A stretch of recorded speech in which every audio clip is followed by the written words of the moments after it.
Saturday night's main event, the second installment, was one of the most predictable and generic, just absolute mid special show I have seen in a long time from WWE. I thought Triple H was better than this. It was the most predictable and mid show you could ever imagine. I've seen people calling it a glorified house show, and I completely agree. There was like nothing special about this show besides the fact that Shawn Michaels was there because it's his hometown or whatever. It actually just was completely disappointing. Rhea Ripley defending her title against Nia Jax. Who do you think is going to win? That's right, Rhea Ripley won. And I'm happy Rhea Ripley won. I didn't want to see Nia Jax as champion. And even worse, imagine if Nia Jax won, challenged Tiffany Stratton, became a double champion. That would actually be the worst thing I could imagine. It would be the bane of my existence to watch Nia Jax weekly with 2 titles. Rhea won. Okay, we got the result. Could it at least be a good match? I've seen people saying that it was better than the match at Elimination Chamber this past year. I don't know what y'all are smoking, but that match was absolutely mid. I get that because it's on TV, that there's commercials, so I don't get to see the whole match. But from what I saw, that match was completely mid. Nothing special, really. And honestly, after Rhea tried to pick her up and then Nia Jax fell on her, she was completely winded, acting like she couldn't move. She either was completely hurt or was a really good actor, because she was moving at half speed, taking it to settings, going 0.5 times in slow motion, trying to stop Nia Jax. I don't know, there was just nothing special. It was the run-of-the-mill. But even then, it wasn't run-of-the-mill Nia Jax was Rhea Ripley. It was below average for this special show that's supposed to showcase what WWE has to offer to people across the world. And it was completely mid.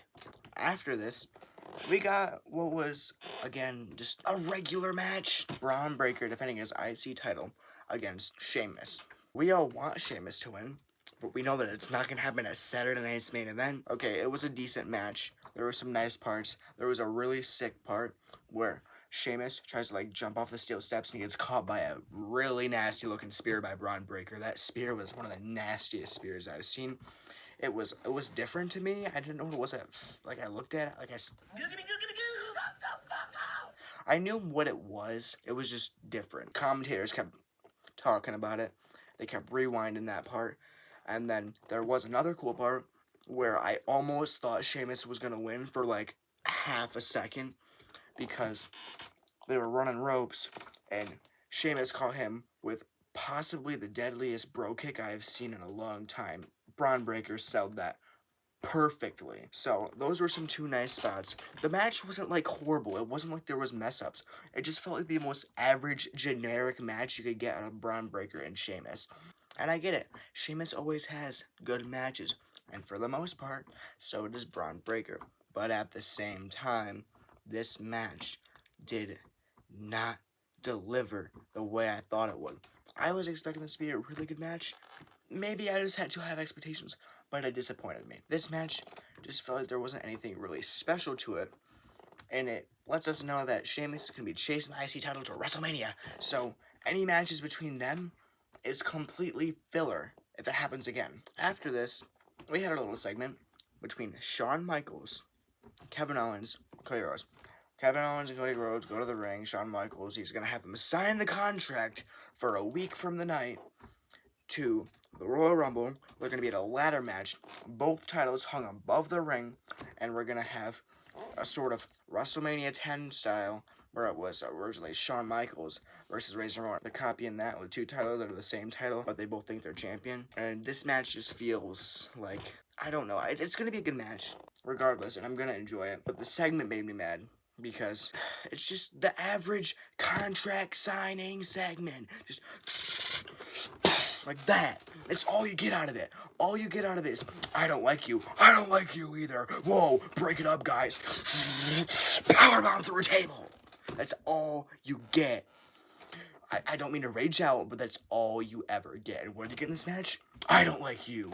Well, I don't like you either. Sign the contract. I will. Break it up, guys. Break it up. Oh my god, they're brawling. It's the most formulaic contract signing thing I've ever seen. And the thing that really made me mad is maybe I shouldn't be overthinking it, but at the end, before there was the big brawl, there was, guess what? They raised the titles above the ring as if it was going to happen that night. Now, maybe it makes sense if they were returning to San Antonio, the Royal Rumble, but are they? No! It's going to be in Indianapolis, across the entire country. And it's not happening that night either. It's not in the same location. It just makes no sense. It's supposed to be a symbolic gesture. Why wouldn't you do it on Smackdown then? So what happens on Smackdown? Either they're not going to be there or they're not going to have their titles. So something tells me that they're just not going to be there. And that's how they're rating them off TV.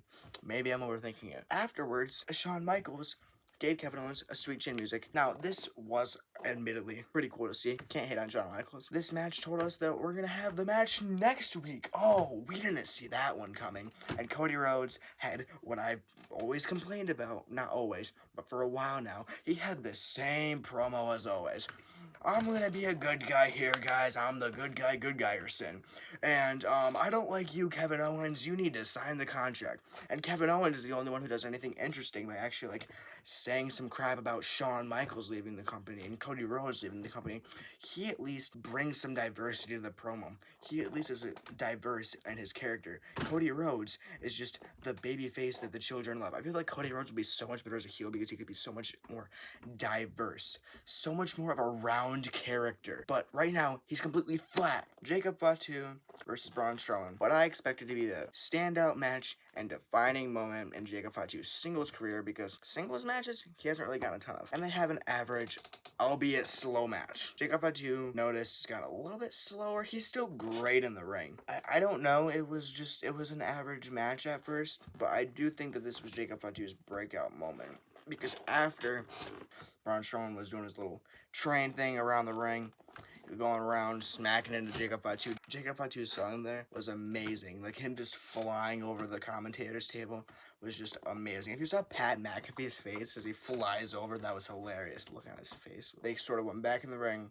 Jacob Fatu got him into the lower turnbuckle of the ring and started doing that Samoan move that they do, where they kind of run at him and then, like, rear end him in the face. Just over and over and over until Braun Strowman started bleeding. And I'm pretty sure that was a blood capsule. That blood looked a little bit too red. Kind of red like Roman back in the day when they did that blood capsule in like 2017 maybe? I don't know. I kept going. And eventually the ref was like, you need to stop Jacob Fatu, you're gonna kill him. And then he throws the ref out of the ring, which means that ends in no disqualification with Braun Strowman winning, which makes me think they're going to continue this feud till WrestleMania. Obviously, you don't want to just keep going back and forth for, I don't know, like 3 more months, which, I mean, they could do, but they're probably not going to get a spot at Elimination Chamber, so it'll just be like a Rumble spot on, like, Smackdowns. They want to write Braun Strowman off TV, probably, which is why they had him do his moonsaults, which is one step away from the prettiest moonsault ever, so I'm waiting for the day that Pat McAfee or Michael Cole or some commentator calls it the prettiest moonsault ever. I am waiting for that day. This match, after the end, he was doing moonsaults and moonsaults and moonsaults. Reminded me of Bronson Reed doing tsunami after tsunami after tsunami after he won or lost a match. Just absolutely crippling his opponent until they can't get up. And all the people from the back come out, they're like, you need to stop, Jacob Fatu. You need to stop. You're gonna kill him. I think he went on a little bit too long. I don't think he was supposed to go back, but they kept chanting, one more time, one more time. So, of course, he went back in the ring and did it again. I don't think he was supposed to do that. You'll see because of what I say about the main event. Everybody was screaming, Fatu, Fatu. This might have been his breakout moment. If I'm being honest, this might have been his singles moment. I have a feeling this feud, Braun Strowman's being written off TV. It's going to go to Mania. Post-Mania, Fatu is going to do something with like a mid-card title. After this match, what did we get? Oh, we got the main event. The Ring General Gunther versus Jey Uso. And I expected Gunther to win, and I expected this match to be at least decent, although I was mixed because I was disappointed from the first 2 matches of the night and the energy there was low, but the last match, the ending made up for it.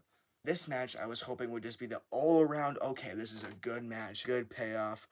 Even if Gunther wins, it'll be in a good way. We'll get something actually good. Did we get that? We got some good parts, but overall I'm shooting for no. Because I don't know, the match just felt average. The entire show felt average. Everything about it. Even the celebrities that were there. Gabriel Iglesias, Fluffy. He's at like every show. Which I have no problem with him being there, but it's just funny that everything about the show felt average. I wouldn't have been surprised if George Kittle was there too. Just completely average. It's a house show that happens to have commentary and happens to be televised and has some more people there, like Shawn Michaels. But even then, you would see like Kevin Owens and Cody Rhodes on a house show. So it just felt like it was a glorified minimal effort show. I don't know if it was minimal effort, but I just felt like it was thrown together the last second because it's like, oh crap, we gotta have a Saturday night's main event every single month. Crap, we gotta come up with some matches real quick. Jey Uso. So, Jey Uso did not win. He did have a moment where he did finisher after finisher after finisher. He did a finisher, then Gunther kicked out, and I think he did some more. And then he pulled him back, which reminds me kind of, Jade Cargill, when she goes back and does whatever pose she does. He didn't go all the way, obviously, but he pulled him. I thought for a second there that the match was over. For a split second, it looked like Jey Uso was World Heavyweight Champion. And props to Gunther for making that kick out feel special. Rest of the match felt just... I mean, I had 2 commercial breaks. We all did, I'm guessing. I didn't get to see most of the match anyways. And the parts that I did see were just average, and then the ending came out of nowhere, and I'll tell you why, because the match was still going 2 minutes to 10, and this show cannot run past 10 because it is televised, which I understand that's their slotted time on NBC. But you gotta understand, they're professionals. How do they not have some sort of way to understand that the time is about to end? Like, I'm guessing the referee would tell them, like, guys, it's 5 minutes to 10. You gotta wrap this up. Like, they're always talking to the wrestlers, so I know the referee has an earpiece.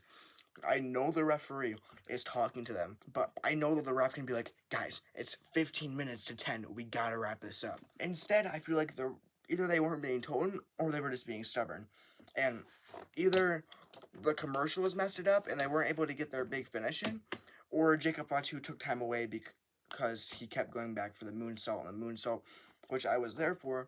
But something happened, and they couldn't get the finish. And then, like, after the finishers, immediately Gunther got up, like he was going Super Saiyan mode, like in WWE 2K25 Resiliency, or 2K24, not 25 yet.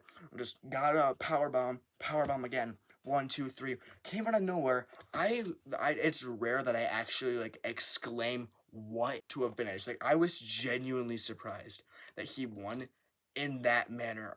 Because even though it was close to 10, and I knew that being the finish just felt, it didn't have a payoff, and they were like, oh crap, we gotta finish. And you know they gotta finish, because when Michael Cole was telling us, thank you for watching Saturday night's main event, he didn't even finish his sentence before it cut off because it hit 10 and it was time for the next whatever NBC was gonna do. I don't know.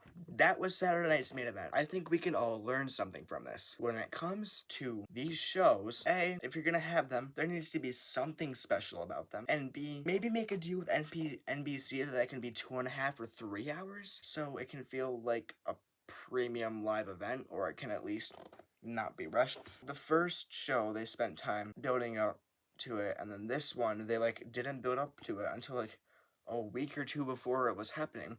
I forgot that it was happening because there was no sign of it on Raw or Smackdown. I was all focused on the Royal Rumble because of everything going on with that. So let's hope that next week the Royal Rumble is actually the absolute God-given premium live event that we're expecting it to be. That it's actually as good as expected and as we are hyping it up to be. If there's one way that I could sum up this, one word, it would either be generic or mid. If you want to see more of my content, obviously, subscribe, like. If you want to see me rage out at more of this insanity, and definitely check out the channel, watch some more of my videos. I'll have more videos coming out. I'll definitely be raging because that's just what happens, but don't rage at the Ring Rager.